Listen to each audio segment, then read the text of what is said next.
Yes.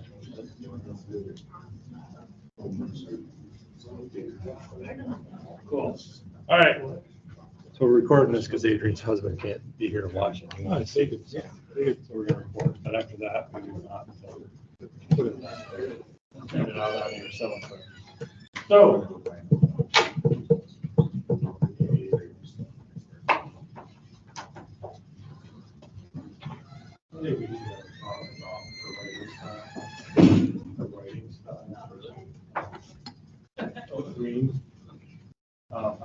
Anyways, good evening. So I'm Mike Newtown. Most of you know me as your dean. I'm going to introduce Dr. Ackermann. He's going to talk about management of rain flash floods and how we go about doing that. And it's a good comparison between what's going on in Germany and what we're just recently experiencing here with stuff at Long Lake, Newcomb, and all that other flash flooding we've had due to strange storms that aren't so strange anymore. So, I hope at the end you ask lots of questions.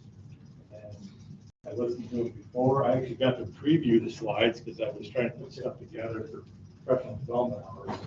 So I'm impressed already. So, on that note, I'll give you a chance to introduce yourself more fully. Thank you very much, Mike.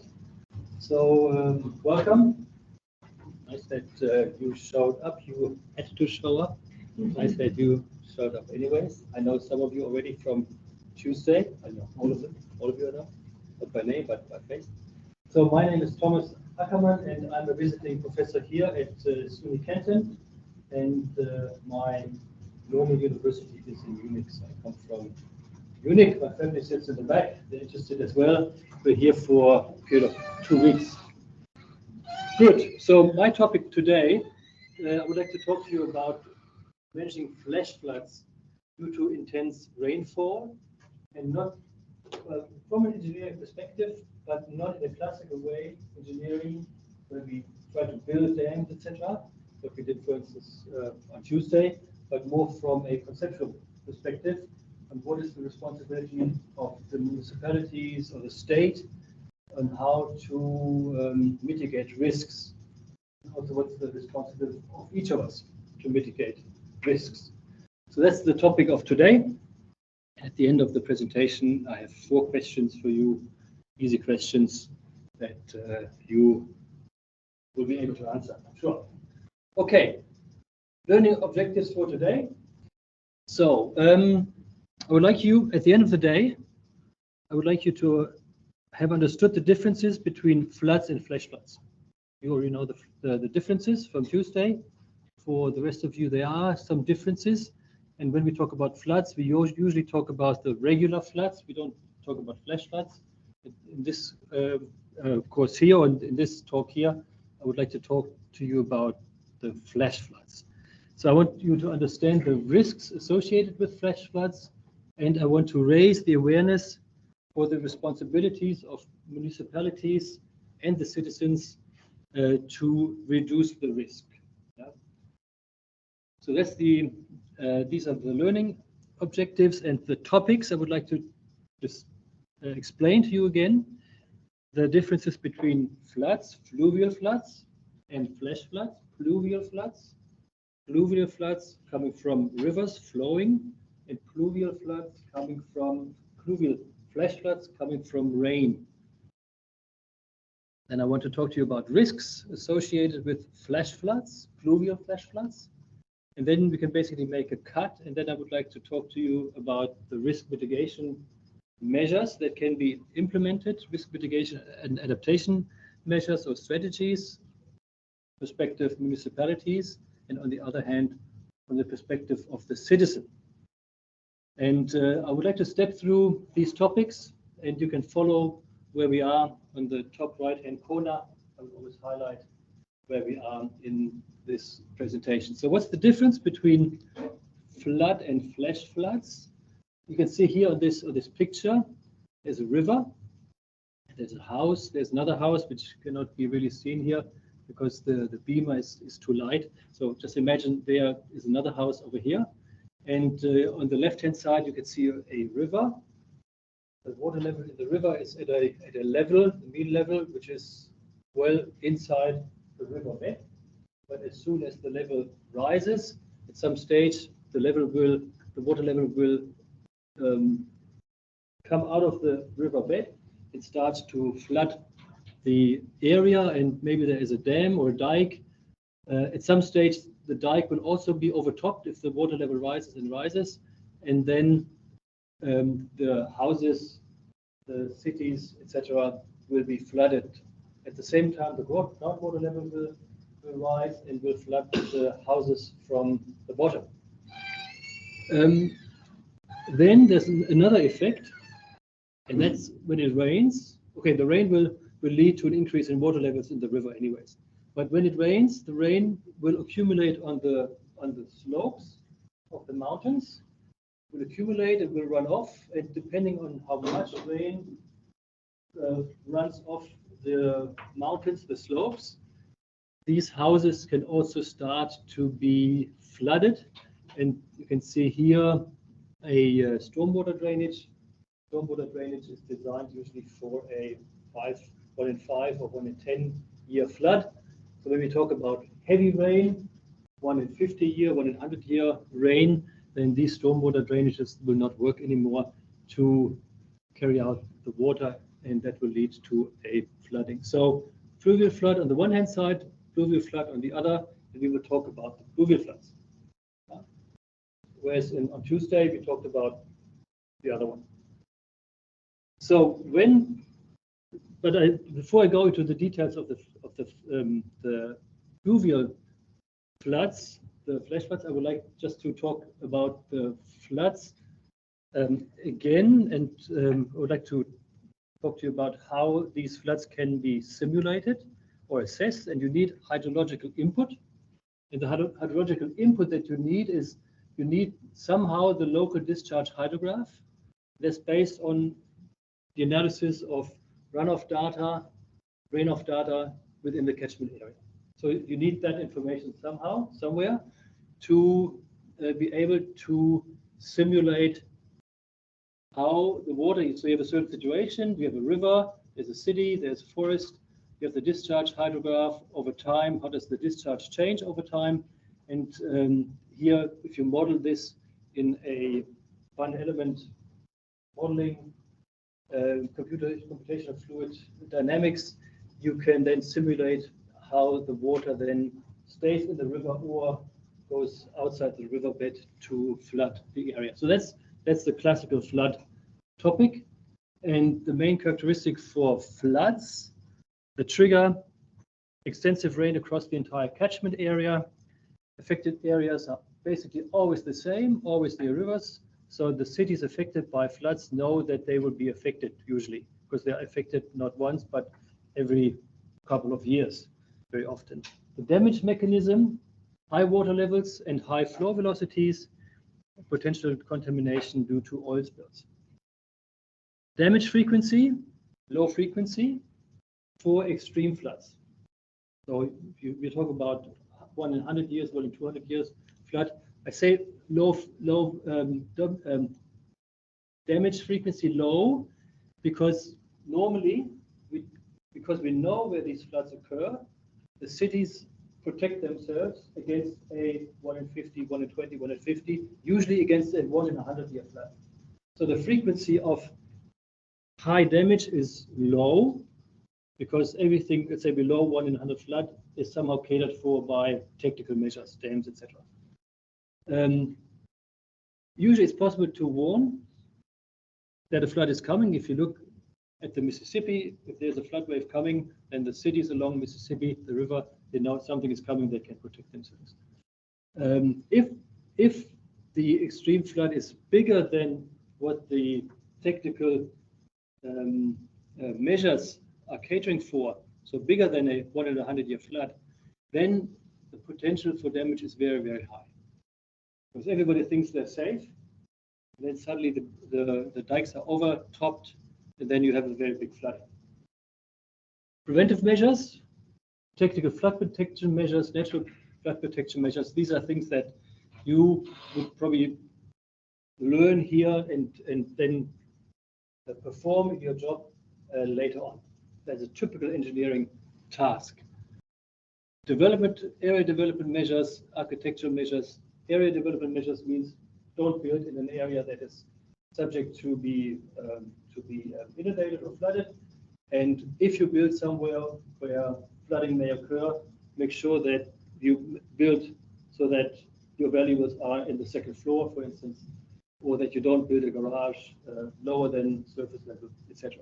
So that's all more or less standard. And here you can see a picture. It's a city in Germany, Passau, and that city is here in the confluence of the Danube, in another river. That's Austria over here. So there's a bridge connecting the two. You can just walk across back and forth. But that city is always subject to flooding, and they know what's coming, and they're protecting themselves. So the people who live here, they have cellars, but they don't have any valuables in the cellars. First floor, there's nothing. The people live in the second, third, and fourth floor. Now, what about flash floods? How do you simulate the flash floods? You need a different input, different hydrological input. You need the input about the spatial distribution of rainfall over a small area. And what you get from the simulation, from the analysis, is you get flood risk maps. And these maps, and I will show you another on another slide how these can be developed in a dynamic way. But at the end, these flood risk maps, they show for a city the flow of water inside a city, so away from the river, and they show the risks that houses, hospitals, universities are exposed to due to heavy rain. So these flood risk maps, and you will see later on, hopefully, that the municipality or some authority is responsible to prepare these maps and responsible to share these maps and this information with their citizens. So the main characteristics of flash floods are they are triggered by local and very intense rainfall, severe thunderstorm, affected areas everywhere. So these flash floods can occur everywhere. They are not at all linked to a river. So Passau, the city I showed before, it's clear there's a river, and the river will flood the city every now and again. These flash floods, they can occur everywhere. They can occur even here in Canton, and you could have a very strong rainfall, which would lead to flooding of the area and flooding of the campus, actually. Damage, medium water levels. So when we talk about the floods in rivers, we talk about water levels rising meters, 1, 2, 3, 4, 10 meters, depending on how large the river is.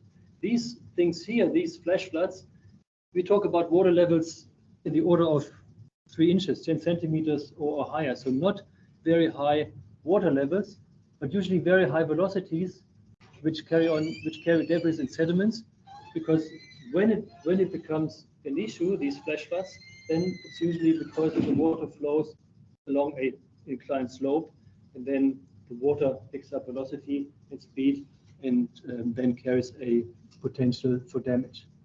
High frequency of damage, because these heavy rainfalls, they can occur, or they occur very often, and due to climate change, they occur more often than before, and they can occur anywhere. So it's a high frequency, but locally it's a low frequency.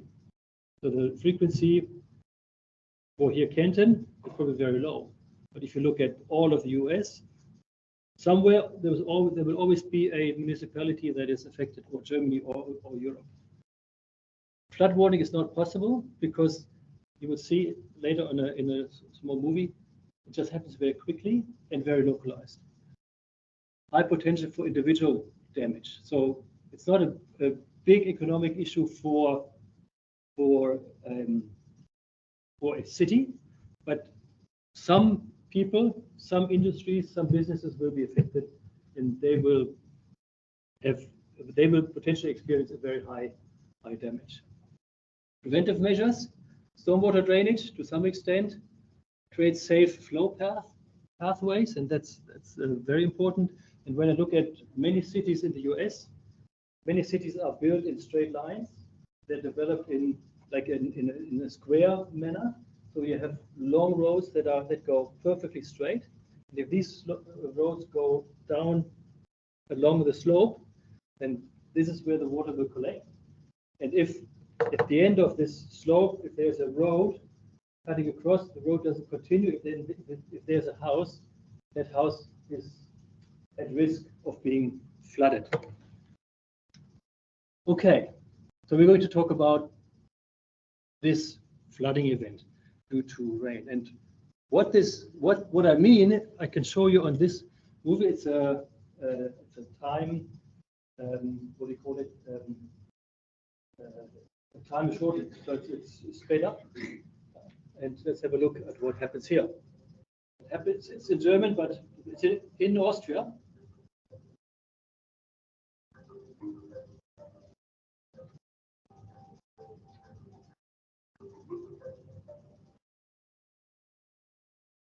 It's very localized. And that's what I'm talking about, these events. Yeah. Heavy rain, very localized. If that goes across your city, then you have lots of water. And right next to it, I mean, you have water here, and here there's basically nothing. Yeah, and I myself, we, families here as well, we have experienced that also in the city where we live. And the little town next to it, they experience nothing. So it is a phenomenon that is people did not worry about in the past, but we need to worry about that in the future, because you can just imagine the amount of water that comes down here in a short period of time. If that comes down somewhere where you live, then there is a big danger. And what can happen? You can see this on that slide. That happened in 2018 or 19. Also very far away from any river. And what happened here was there was a heavy rainfall, and just above the city of Simbach, in that case, there was a dike, and the water built up behind the dike because the culvert was blocked. So the water built up, and then the dike broke, and then a big amount of water came down the dike. And just yesterday or the day before, if you look at Libya, what happened there is exactly what happened here, but much bigger. 20,000 people died, and that was also away from a river, as I understand. It's just heavy rainfall, and these events are coming closer and are increasing in time. Now, what's the risk? Now we saw that picture when you see a big amount of water just recently in Spain. Also this year, you can see an event here that is maybe more common, more likely to occur. And let's have a look at what happened here. So rainfall is over, the water flows down a road. Depth of flow, I would say 10, 15 centimeters, high velocity. And you will see a car coming up. This guy here, and he thinks about, can I cross? And now let's be serious. We all would probably believe we can make it. You can't. The force of the water is so high. Yeah, it's just incredible. And this guy, I don't know what happened to him. I hope he made it. But I mean, when I saw it and I saw the car, I'm not sure if I would not also have tried it. Yeah, probably not. But it's just a small amount of water. The water level is very low. Velocity is high. The power of the water is very high. The force, and you can see the car is just lifted up a little bit and carried away. So these are the risks we're talking about. And you can see here, this is not a river. This is somewhere in a city, and it's on a slope incline. Okay. Do you know the general formula for a risk? If we were to calculate a risk, we would say risk equals something times something. What do you think are the two factors that are affecting the risk? What do you think? Just what could be a factor?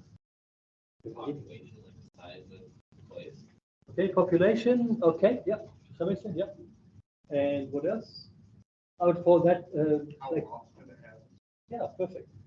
So it's probability of occurrence, how often it happens, multiplied by the damage, who's affected, population, etc. So these are the two factors. So probability of occurrence times the damage, the cost.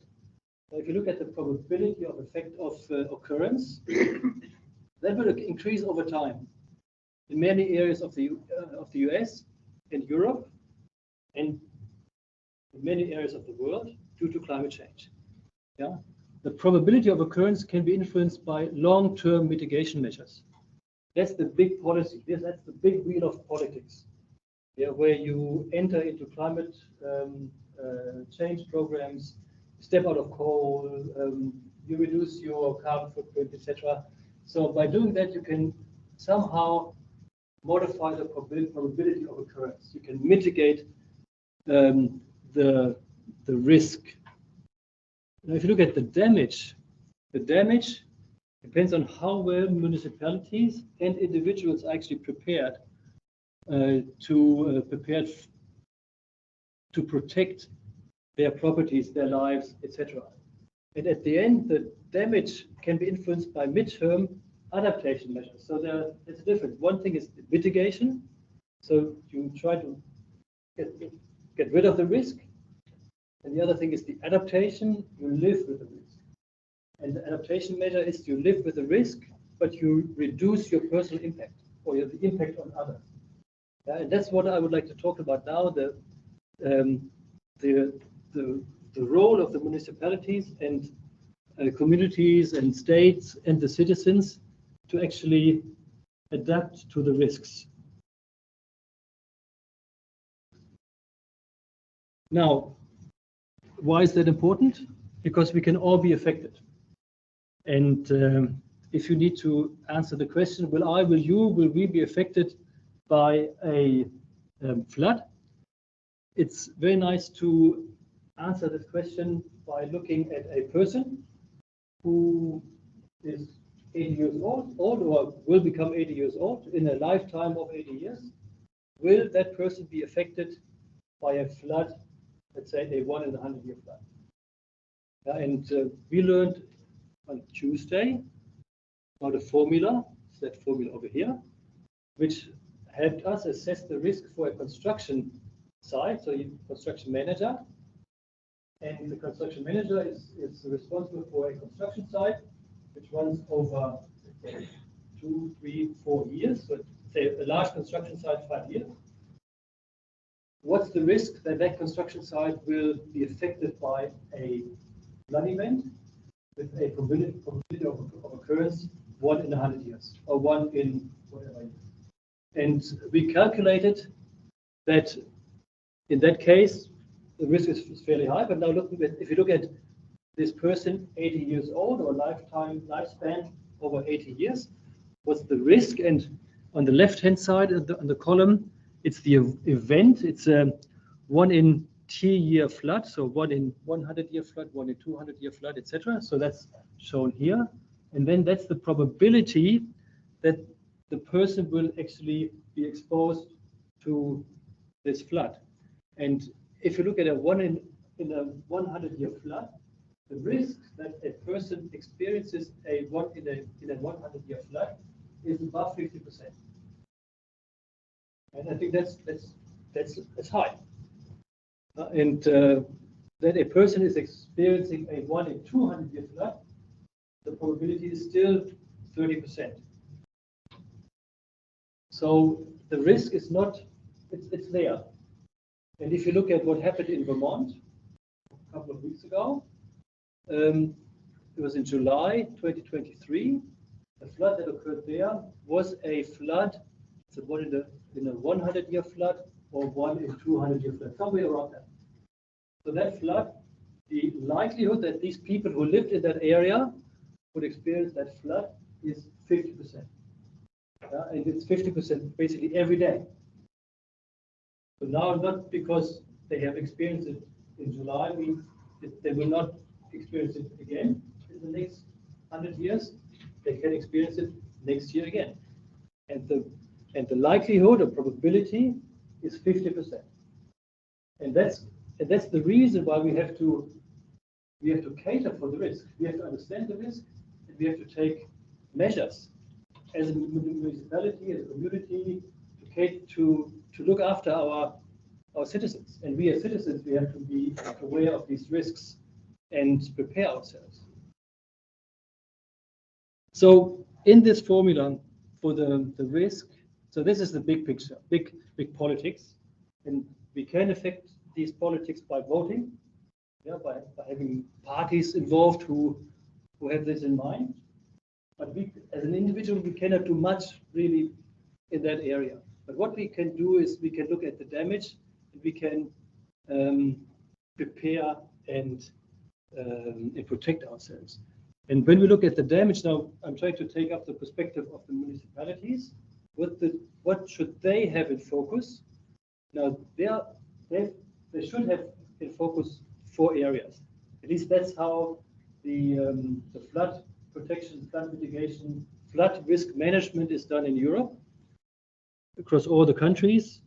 In Europe, we have the European Union, and the European Union, they have some directives that are valid for all the countries, because it makes sense to have some issues that work for all countries, because water does not know about borders.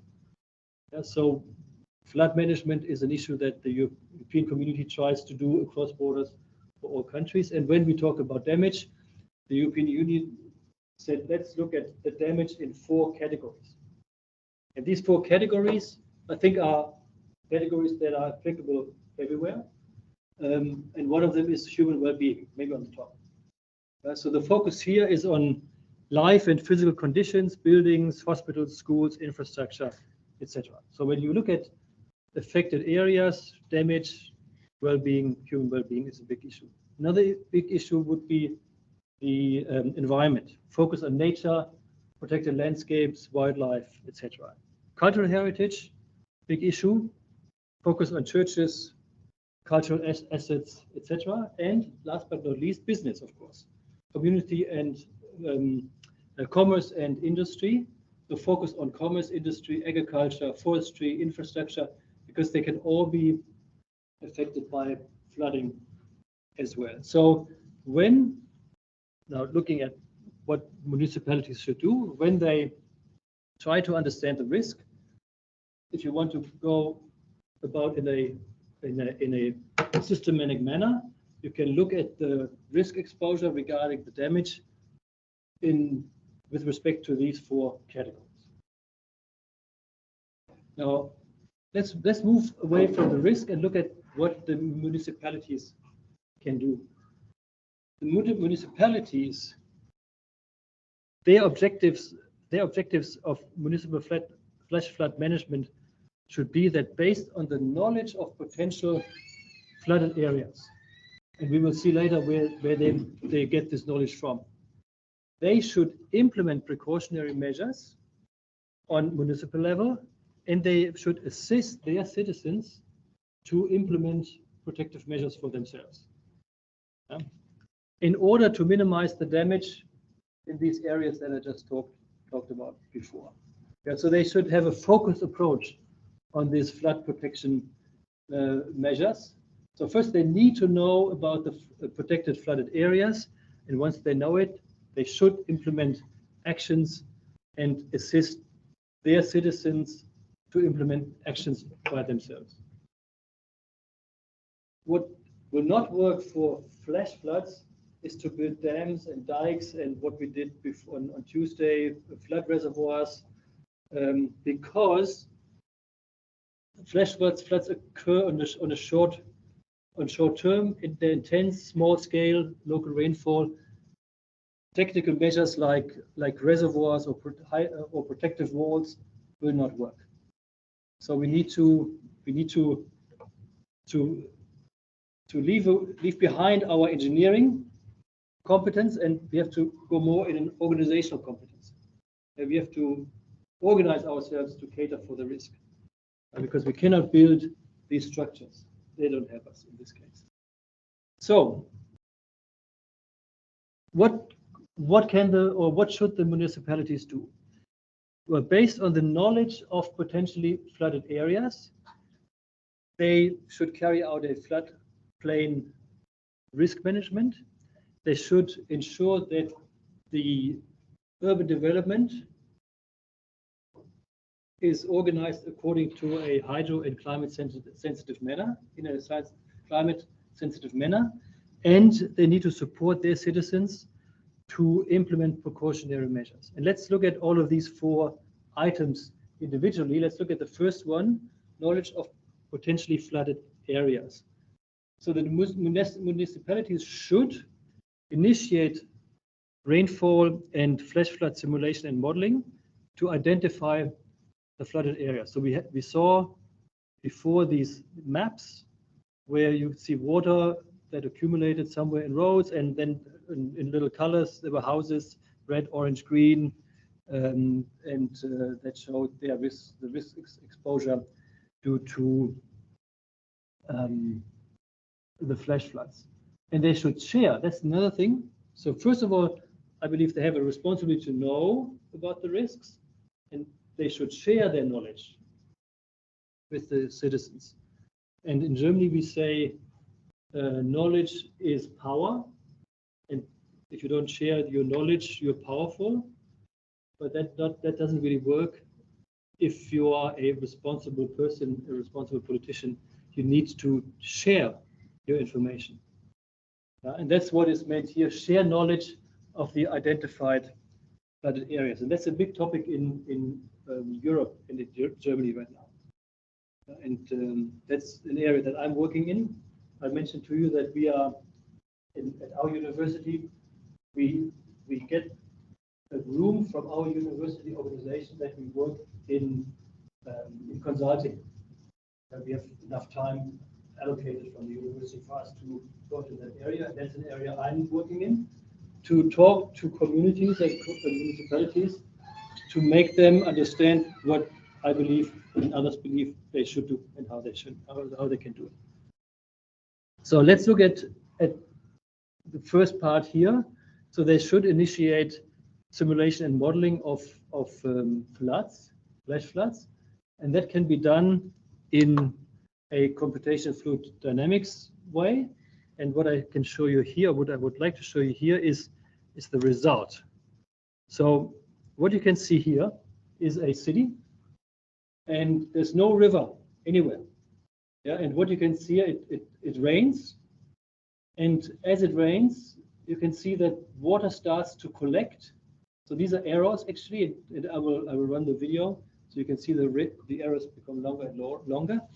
And the water that falls in these areas, it runs off this field, for instance, and it collects on this little pathway or this road, etc. And over time, the water collects more and more in single areas. Let's have a look at the video. So you can see that there are some areas that are exposed more to water, or affected more by rising water than others. So it has stopped raining now. Yeah, the final runoff, and these are the areas that are now flooded because of topographic reasons. Yeah, there was somehow slope, and there's a trough, whatever. And you can see here that some houses, I cannot use the pointer. So some houses are not affected at all, but some in that area are affected a lot, and some in that area are affected a lot, and in that area. So from a politician perspective, it's maybe nice to know this information, but of course the mayor of that city, if he does that modeling, he is of course, maybe these people are not happy about this knowledge, but they should be happy because they are at risk, but their property is devalued. If they want to sell their property and the mayor of that city has carried out this simulation, and their property is devalued. But at the same time, they know their risk. So it's difficult for the political parties to carry out these simulations. But I would like to argue that they must do it to know the risks. And this area here, I believe there was no house. So from an urban development perspective, once they know where the risks are, you would say, don't build houses in that area. When we want to expand our city, we will not expand here, we will expand here, for instance. So we need to have that knowledge. And I think as engineers, when we try to promote these simulations, we need to understand the conflict that the mayors are in about preparing this information, because they want to be re-elected, and maybe these guys will not be elected, because their property is devalued. But maybe these will. Who knows? Okay, and if you have this information here about the flooding, and if you just remember what we just said here, this risk. Now, assuming that was a 1 in a 100-year flood, then these people who are in the blue area, the risk that they are exposed to a scenario or situation as simulated is 55%. So if you live in that area, you should prepare yourself, and you're not lost. There are measures that you can take. Yeah? So that's the first thing. You need to know about the risks. Second thing is floodplain management. Now, the municipality, once they have that information, they could have a critical look at a number of things. They could have I wrote before they should. When I go into these municipalities, I say that they should, but it's difficult. They could, they could have a look at regional risks. So are there local troughs, culverts, ice? Are there reservoirs, like in Libya, or like in the example I showed you before, reservoirs somewhere up near the mountains or hills that could break? What are the affected areas? What are the water levels? What's the flow velocity? Just because in the simulation something is blue doesn't mean it's a risk. If the water level is only a couple of centimeters, who cares? It will not cause a big damage. But high water levels, high flow velocities will. Who is affected? How many people will be affected? Are there people with special need? Are there people who need, for instance, electricity because they need to be, they're on an equipment that preserves their life? Could be that there are those people, and municipality needs to know who are these people, where do they live, and if there's a flooding event, I have to make sure that somebody gets out there and helps these people. Environment, chemical storages, national parks. So if in the area I showed you before that we saw flooded, is that an area where there is a company that uses chemicals? If so, we know what to do, or the municipality should know what to do. Talk to them and identify the risks. Tell them about their risks. Number of businesses, economic output. That's an important issue, because as a city, you want to be attractive for new businesses. You want new companies to come to your country, to your city, to build up a new business, to expand. And I believe you need to tell them about their risks, and also you need to tell them, I've done a risk assessment, and you're not at risk. So come to us. We have checked it out, and you're safe if you want to expand in a certain area. Critical infrastructure, power, gas supply, etc. So I believe that's something the municipalities should look at, and they should highlight the areas which are prone to be flooded on plans, on urban development plans. And once they've done that, they should look at this urban development. And here they could again include an objective in the urban development plan that the surface water flows along safe pathways. So if there's a road and you know that the water collects on the road and it runs down the slope, make sure that you do not build a house at the end of the road. Instead, make sure that the house is built a little bit off the road, off the trajectory, that the water can flow across the property somewhere else. That's an urban development topic. Yeah. Develop a strategy on how to enhance infiltration, depaving of urban areas. I mean, you have lots of parking lots that are paved. Yeah, think about depaving. We are doing that in Germany a lot. Talking about depaving so that water can actually infiltrate into the ground to reduce the runoff. Act as a role model. So the municipalities should act as a role model and construct buildings in a flood-sensitive manner. So they should build them maybe a little bit elevated or whatever. And that's what I think is one of the most important things. They need to provide the information to their citizens, including information on proven flood-sensitive design of buildings. And that's something you can remember when you build houses, that you can build houses in a flood-sensitive manner. So for instance, look at the entry points for the flooding, for water. How can water enter a house? Yeah, it can enter in the cellar, garage, if the garage goes downwards, through the door. Maybe there's some steps here. So there are a number of ways water can actually enter into the house. And what you can do to protect yourselves, and remember, the water elevation in a flash flood is maybe only 10 centimeters. So we're not talking about meters of water levels that come towards the house. We're talking about low water levels, and so you can raise the house a little bit so that the water actually flows away from the house.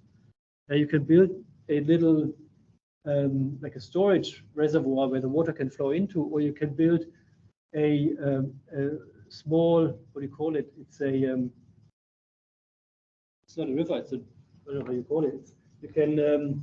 You can make sure that the water goes away from the water in the house, and then it collects in a little trench, and then is carried away, like you can see here on that picture. That way you protect maybe the next house over here. Another measure, you can build barriers, low barriers. Now that looks awful, yeah, to build these barriers around the house. But you can be intelligent about it. You can build these barriers by, for instance, here building a little bump. So you have the road, and then you slope upwards. If you know that that's the water level, because the municipality has done the simulation, they know what's the water depth going to be, most likely, and they can tell people living in the area where the water level rises up here, up to that level. Why don't you slope upwards? Maybe you build a bump or you don't. Then you make sure the water stays on the road. Yeah? So awful, but this is something nobody would probably realize it's there. So you can do that in an intelligent manner. Of course, these steps going into the house, I walked around today and saw that many houses do not have these steps. Many houses have them, but some don't. Yeah. So there's a purpose actually for these steps. This story. Another preventive measure, you can look at the backwater. The backwater is a big issue. So backwater means you have normally when you have your water in the house, you flush the toilet, goes somewhere. Where does it go? It goes under the house, and then it goes towards the road. Then you have a big sewer, and the sewer carries the water away. Now, what happens if the water on the street is so high, and if you have a sewer that mixes the water from the road and the house? Do you have that system here as well, or do you have a separate? We eliminated most of it. I wouldn't say it. Yeah, we have eliminated that as well in new developments, but in old developments we still have this this system where both the water from the road and the water from the houses collect in one sewer. If you have water on the road, then just by hydraulics, yeah, you will have that water level also in the house. And there's nothing you can do unless you cater for that and you build in, for instance, a backwater protection a backflow flap, as shown here. So normally the water flows in that direction. When the water level increases, then these flaps will shut down, and then the house stays dry. And that's something that the municipality can tell their citizens. Hey, just look at, if say, okay, we have mostly we don't have that system anymore, but in some areas we still have that type of sewage system, and people who are in that system, if they are subject to the risk of being flooded, have a look. Does it make sense for you to install these backflow flaps, for instance?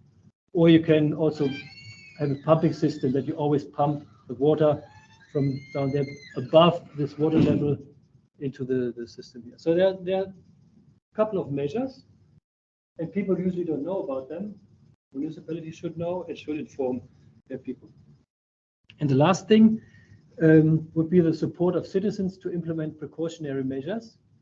And here the municipality needs to talk. So it's all about communication, all about good communication. We need to talk to each other, yeah, and politics need to talk to the people. Yeah. And the municipalities could make public all information on what they know about flood risks via internet, local newspapers, town meetings, flyers, workshops, etc. They could provide information to individuals which allow them to assess their own risk exposure due to flash floods. They could install a help desk. So if somebody wants to build a house, they could go to that help desk and say, okay, am I affected by flooding? If so, what can I do? What do you suggest? Then maybe together with the architect, then you can build your house in a flood sensitive manner, etc., etc. Now, for the citizens, now we could look at the citizens. Yeah? Very often, public measures are provided for floods. 1 in a 100-year flood. Very often, you have dikes, dams already in place, and so that you could basically give that a tick. Maybe not everywhere, but in many areas. What will happen though is that the frequency and size of major floods and flash floods will increase due to climate change. So the question is, if our measures that we design as engineers to cater for a 1 in a 100-year flood was sufficient 10 years ago, will it be sufficient in the next 10 years, in the next 20, next 30 years? Because the frequency and the size of the floods will increase. So a 1 in a 100-year flood will carry more water than in the past. That's something we need to look at. But now in the context of that presentation, of this presentation here, flash floods are not on the radar of the people. I think we can say that. For the citizens, they do not really have that on the radar. They are not aware of the risks that they are exposed to. However, the citizens cannot expect to be protected against every possible flood scenario, and they cannot expect to be compensated if there's a flood, that somebody will step in and pay their damage. And in Germany, it's very funny. It's not funny. It's a situation. We have many floods, 2003, 21, 13, in different areas. These are more floods from rivers. But to make the point, there's always some politician that goes in front of the media and hands over a check to the community to pay for the damage. Yeah, there's always a politician. And this is especially interesting because a couple of years ago, there was more or less an agreement that nobody would pay for the damage. Because the citizens, they have to cater for the risk by themselves. So everybody said, okay, we will not pay. And then there was the next flood, 21 maybe, this one. And then, of course, the first politician came up again and presented the check. But I think we will not be able to do that in the future every time. If it is true that the risk increases, the frequency of floods increase, and we have more and more floods to cater for, we will not have the money. I mean, Germany is a wealthy country, but we will not have the money as a society to pay. And I think US is a wealthy country, and I believe you pay as well. If there's a flood, Katrina many years ago, New Orleans was rebuilt. Millions and millions of dollars must have flown into that area. I think if that occurs more and more often, you will not be able to pay to help the citizens. So therefore, the citizens, they need to look after themselves. So in Germany, there's a law, and the text of the law is, I think, sums it up very nicely. Every person who may be affected by flooding, so they need to know that they are affected, but may be affected by flooding, is obliged within the scope of what is possible and reasonable to take suitable precautionary measures to protect against the adverse effects of flooding and to reduce damage. And that's a law. You may have a similar law here. Nobody knows that. Oh, I don't know. Nobody. Most of the people don't know that we in Germany are responsible for ourselves. The insurance companies, they like to show that, hey, look at, you know this law, you're responsible yourself. And in the past, when something happened and the people did not adhere to this law, politician came and presented a check. That will not happen in the future, and people will be required to do so. Now, if it's a law, it's okay, but even if it were not a law, people should act in that manner. I guess that's my point that I want to make. And that's where I come to an end. Thank you very much.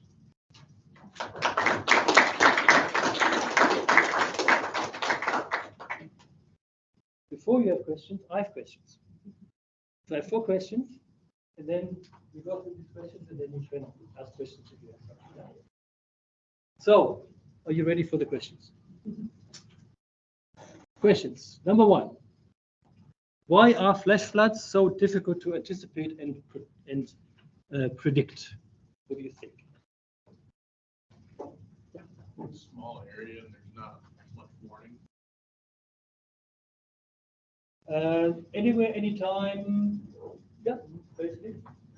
Warning effect, important. But that's that's the effect of it. But exactly, yeah, you're right.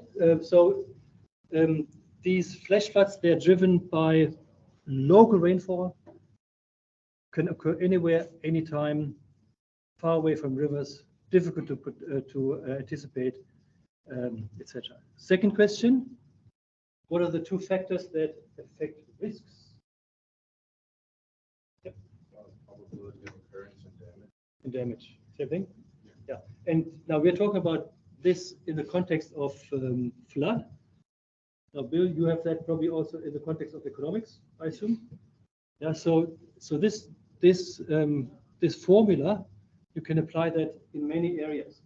You can also apply it when you look at business development. You don't talk about risk. You talk about opportunities.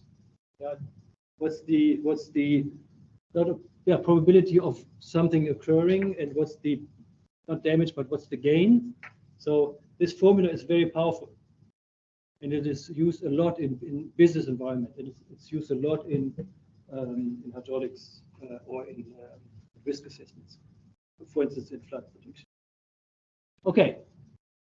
Third question: what will be the effect of climate change regarding the frequency and size of future floods and flash floods? I mean, that's It'll increase both. yeah, and I think there's no question about it. I think if there's, I don't know if anybody is here who believes it's not the case. Could be, but look at what's happening in the world. The frequency and the size of future flood will increase. There's no doubt about it, and we experience it if we just look at the media and just check what's happening in the last couple of years. And the size increases. If you look at what happened yesterday or 2 days ago in Libya, 20,000 people. When we talk about an event, a catastrophic event in Germany, we talk about 180. The video I showed you on Tuesday is where we had this very high flood elevation in this small river. We had a session yesterday. 180 people. It's a catastrophe for Germany. But now in Libya, 20,000 people. So I think it's fair to say somehow there's a tendency for the size to increase. Last question. What do municipalities, state authorities, etc., need to simulate in order to be able to inform their citizens on their individual risks? Also probably easy. What do you think? Would you say? What do they need to simulate? Yeah. I think depending on it's the simulation of the town and where the floods are going to be. Yeah, exactly. Yeah, I would say so. They need to carry out simulation studies on how heavy rain translates into surface flow. Yeah, so you have the rain and it's like a black box, you could say. Somewhere black box, it rains into the black box, and then out comes the flow in the city. Yeah, and that's the responsibility of the municipality. Okay. These are my questions. Do you have any questions or comments? Yes. So they should know these interesting on the ground. So as we design future structure, culverts and storm drains and stuff, how should we plan forward to deal with question? You always build them bigger, and there's always the cost of that operation. And you're going to see this environmental change happening that we'll have infrastructure that's behind the times. So how do you, as the public in general and the politicians, do it? I think we cannot upsize massively our global change. I think we have to accept that there's a limit. 1 in 5 year, 1 in 10 year flood event. And then we need to educate. I think it's the urban development. We need to understand the risk, and we need to know how does the water flow in the system, in the area of the city. Then we have to make sure that we cannot stop the water, let it go. And make sure that it flows away into the river eventually.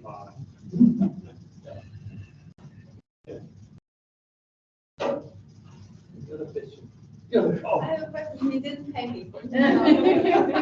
How would you protect like national parks and historic sites, like in public? National parks? Yeah. Maybe You said that. Like, maybe you wouldn't protect national parks. Maybe you would let the flooding occur in national parks, but you would make sure that if there is chemical storage somewhere, that the national park will not be affected. If there's a gas station in that area, maybe it makes sense to get rid of the gas station and build it somewhere else. There's a national park. Any other questions? Yes. Where were, like, obviously there are like the simulations, who's doing the software? What is it that's generating that? I think who's doing it? It could be you. I think it's people like us, engineers, who do it, and it's at the end it's consulting companies, and they use software which is based on finite elements, computational fluid dynamics. So the idea is you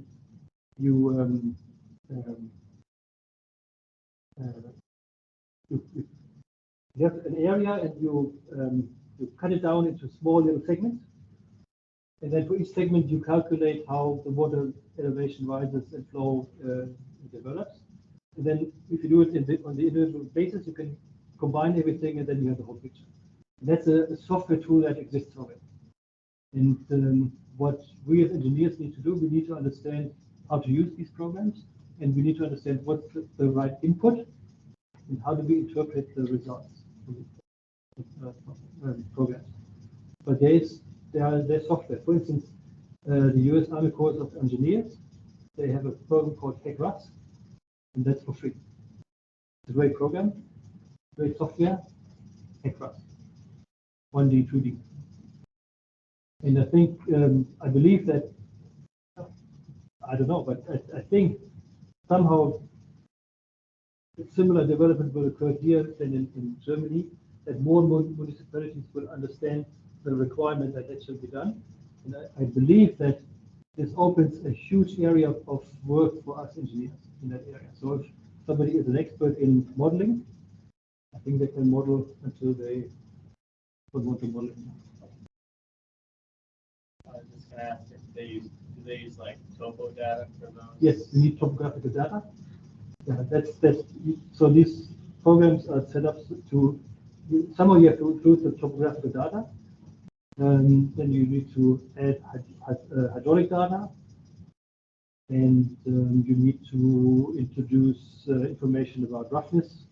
If you have river flow, have you done that already? Manning values, so you have to assign Manning values to the different little elements of the planet. So you need to, somehow you need to put the nature into the computer, topographic.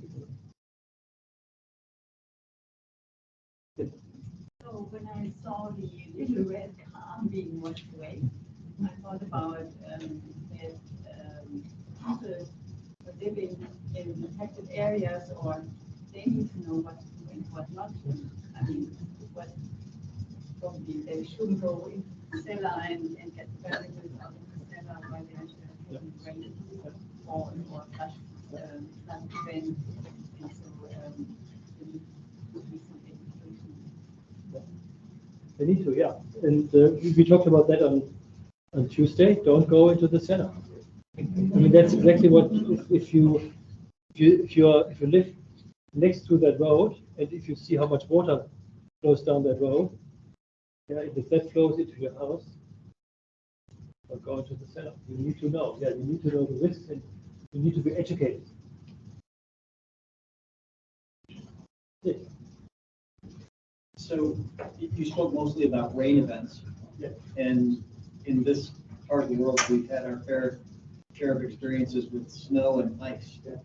Do you expect that we'll have increased frequencies of blizzards and ice storm type events as well?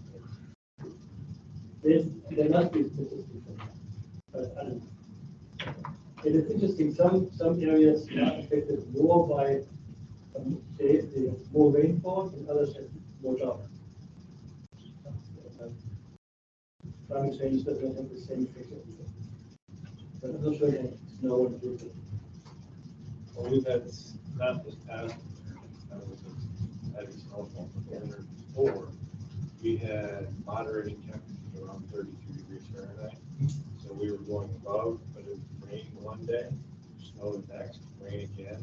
So we had a lot of, not really flash flooding, but constant flooding at a steady rate. Because things were frozen shut, municipalities were going around actually jackhammering the ice out of storm drains to get the water out of the street and stuff. So The ice is the issue. that was an interesting. And so in the business world, when we're looking, we use that risk formula quite often when we're looking at where we're going to spend our time as far as disaster planning types of things. So where we may plan more for a blizzard or an ice storm, and get those plans set in place and put precautions in place, and then maybe the third one down the line might be flooding or something like that, or pandemic, or there's a whole number of crises or disasters that can happen. And then for the next issues, if you set priorities. It sets up priorities as to what we would plan for first. You mentioned in Germany that there's some areas where they're starting to de-pave.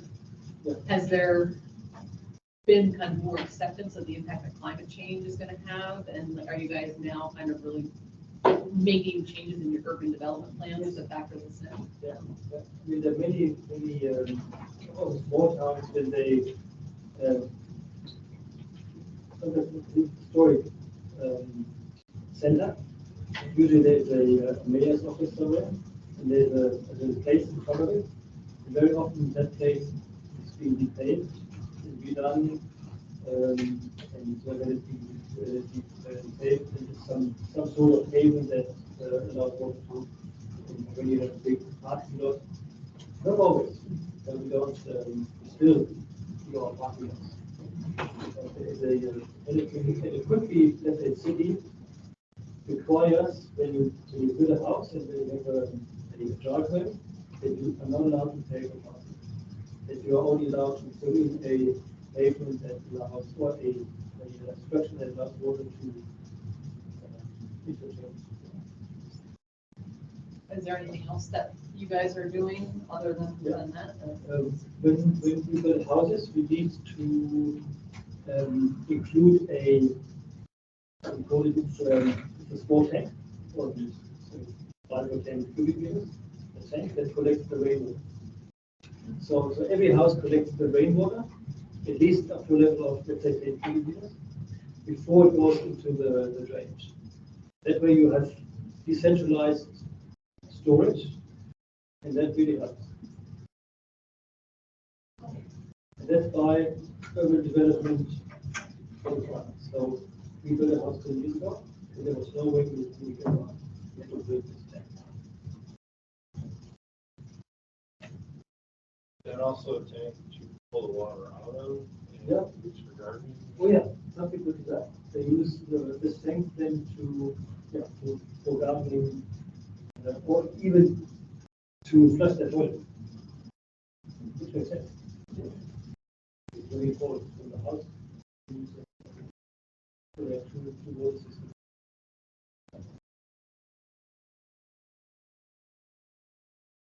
Question. Yes. So as an engineer, everyone told us like you have to save the lives, right? Yeah. What can we do to save people's lives?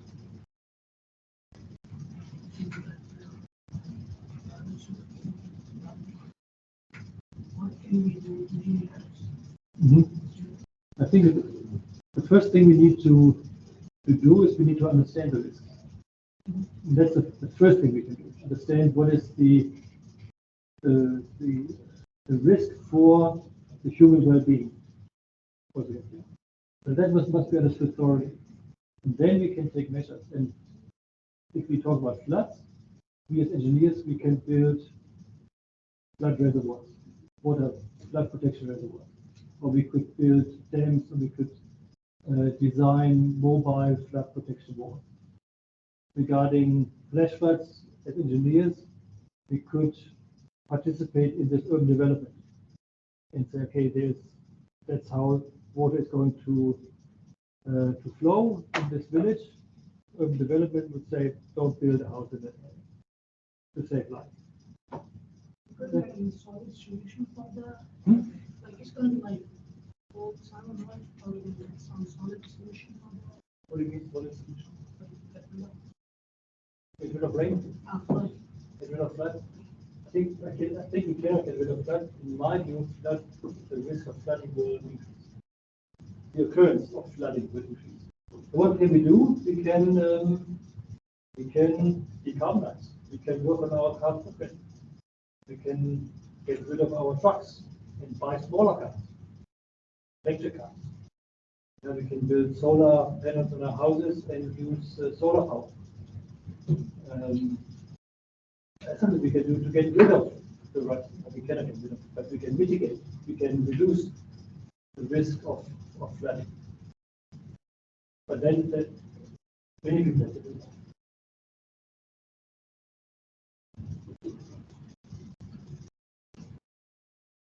You're laughing because you have a job. No. Any other questions?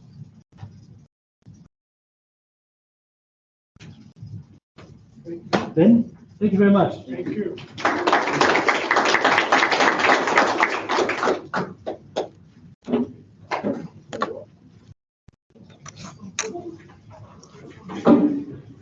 Okay. Excellent. That's good. Yes, very Interesting. interesting. The role of engineers a little bit outside the box. Yeah. Well, and I think especially for them to like, I mean, it's given me ideas too, about what else I can do for the classroom and reduce the risk. And but like just thinking about urban development and some of these modelings and everything. One thing that I do is I do use HEC-RAS for 1D modeling. will explain one thing. Yeah. And it's okay, you can use Yeah. Yeah. to explain principles of Yeah. Yeah. Yeah. it's free documentation. Yeah. So much documentation. Yeah. Well, I think they probably enjoy, playing with it, kind of seeing how it works, and then, even looking into, I remember at one point, like, reading a lot of, like, some of the new technologies for, like, a home where you can have, like, flow through, basic windows and various things, you know what I mean? So, Basic windows, they're doing basic windows that are flood-proof. yeah, yeah, So the municipality should advise the people what is possible. yeah, yeah. Yeah, well, and even too, like a good class project could be like, have them put together some little educational videos, I mean, I think like your calculation of, the door and the force and everything like that, it's like, all right, why don't you guys kind of come up with a way to explain that to the layman, and make a little video. I've got all sorts of homework assignments and project ideas for you guys now. Sorry about that. Yeah, no, but they're fun ones. They're fun ones, I think. I was just gonna say thank you. I really enjoyed the Yeah. presentation. You guys Thank you very much. appreciated both days. Yeah. I want to say thank you. Hey, thank you very much. Have a good day. You too. Yeah, and part of the thank you is, Oh, wow, this- yes, you get to have a certificate too for 2 hours of professional development, Oh, wow. since you had to develop and offer it. so. Okay. Nice, thank you very much. Did you have any research going on for this? No, not really. No, No. it's just an interest. It's huh? it's an interest. It's the application. Yeah. Is there research that you're Um, familiar with? Oh yeah, that's research on flood frequency analysis, etc. But in my view, flood frequency, I spoke to former colleagues from Cornell last weekend, and they're much into flood frequency analysis, and I've done that as well. And they are really at the cutting edge, and they are even more exact. And for this, at some chance, it doesn't matter. Yeah, I mean, we need a rough understanding, then we must act. It doesn't matter, is it a 100 year or 195 or 105 year flood? Yeah. From a science perspective, it may be interesting, but from an engineering perspective, Again, that's what research is. They're coming up with Yeah, these and- new ideas. But they're also going to be changing the one in 100-year flood.